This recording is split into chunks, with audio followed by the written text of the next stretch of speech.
piece of the puzzle that we need to go over for our idea of how an atom is constructed is to now talk about an electron as a wave. Okay, so at the end of this, you guys, we will be back, or we will have gone to what we termed as Schrodinger's model. Okay. So, at this point we've got Bohr's model, and he is saying that electrons are orbiting at different distances from the nucleus, different quantized energy orbits from the nucleus. So in order to reside in a particular orbit, an electron has to have a certain amount of energy, and that's the energy that's associated with that orbit. But that still the electrons are following a very well-defined path. And that at any moment you can pinpoint where the electron is going to be in that path, like a true orbit of a planet. At any point in the future, we can say, based upon the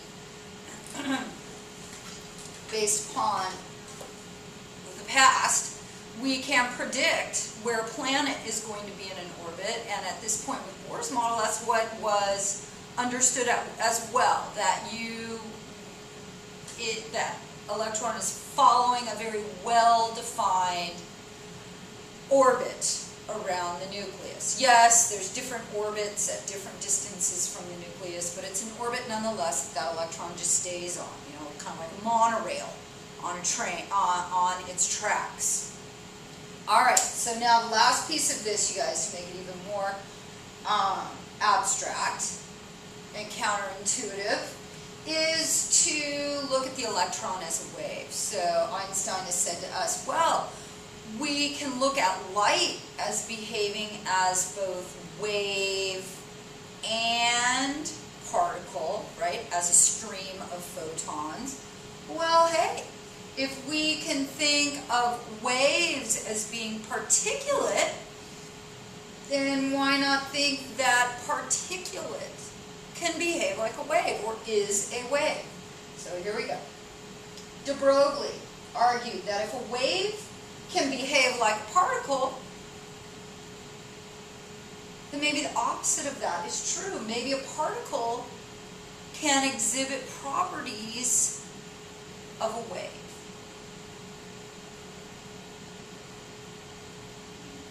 Alright, so he postulated that the circumference of the orbit of an electron is the length of the standing wave that the electron is behaving like. From physics, you guys, I hope you remember what a standing wave is. For instance, on a guitar string, when you pluck a guitar string, that is a standing wave because that guitar string is of a fixed length. So it would appear that the wave is standing still. Okay. But, you guys, if we think of a wave, and I say to you, where is the wave? Okay? And you would say back to me, well, the wave is everywhere it is at once. It's everywhere at once. You know, you can't really pinpoint exactly where the wave is because the wave encompasses the entire wavelength. Okay, this is a dilemma. Okay, so indeed when an electron was aimed at gold foil, it left a concentric ring pattern just like an X-ray would do, right? Which is an electromagnetic radiation. It travels in waves. So the stream of electrons behave just like an electromagnetic wave does when it's aimed at gold foil. Okay, so there we go. There's the evidence we need. Yes, in fact, electrons can behave like waves. But thus comes the conundrum.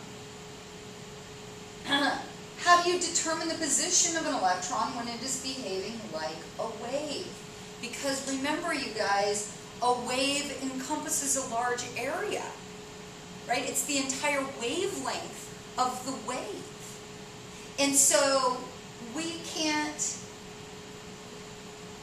well, what part of the electron, or what part of the wave are we saying we're determining the position of?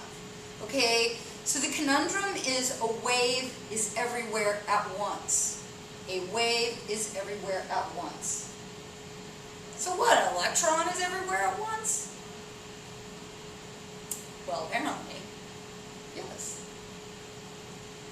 Heisenberg solved it by his uncertainty principle. It is impossible to know simultaneously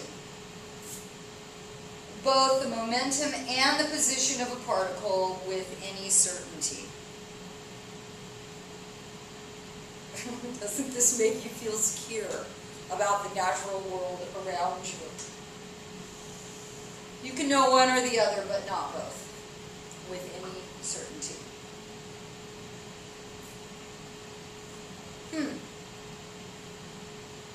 Wow. Well, okay.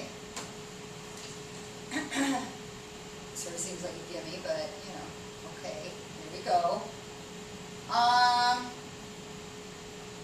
We cannot pinpoint an electron in an atom.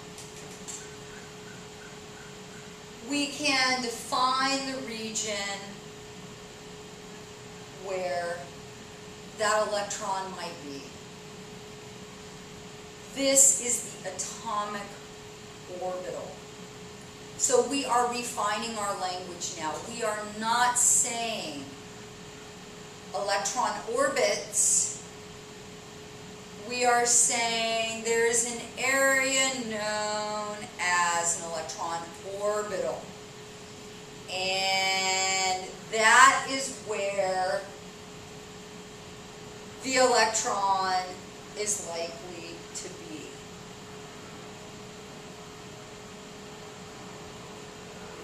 So we can't, in the future, predict exactly where an electron is going to be in its orbital. We know where it might be within that entire area of its orbital, but never at a single moment exactly where it's going to be, because it's behaving like a wave. It's everywhere at once. It's a cloud of negative charge. A cloud of negative charge, which we call its orbital. Okay, and there's all kinds of things about these orbitals that Erwin Schrödinger came up with. We will talk about quantum numbers, but Schrödinger applied wave principle, particle principle to come up with these regions that electrons could be. Okay, now the one thing though I am going to say here is that the shape of an electron orbital is determined by the wave function of that particular electron. So in terms of its energy,